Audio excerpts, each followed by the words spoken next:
அதாவது நம்பர் 4ல் ஆரம்பித்தாங்க அவங்க.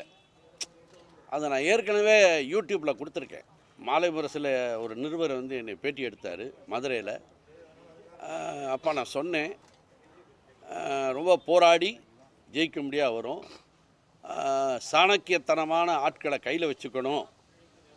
அரசியலில் சாணக்கியத்தனங்கிறது வந்து எக்ஸ்பீரியன்ஸ். ஸோ அந்த எக்ஸ்பீரியன்ஸ் வந்து இப்போ செங்கோட்டையன். ஸோ நெக்ஸ்ட்டு யார் சேர்ந்துருக்காங்கன்னு இன்னும் ஐடியா, நோ ஐடியா. இன்னும் எந்த கட்சி சேருங்கிறது இன்னும் ஐடியா. பட் அது போராடி ஜெயிக்கும். பட் எதிர்கட்சி தலைவராக வர்றதுக்கு வாய்ப்பு இருக்குது.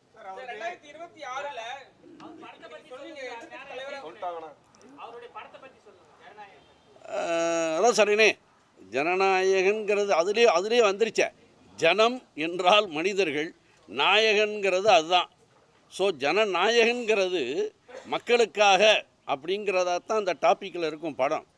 நீங்கள் இன்னும் படம் வரல, அது தனிக்கு.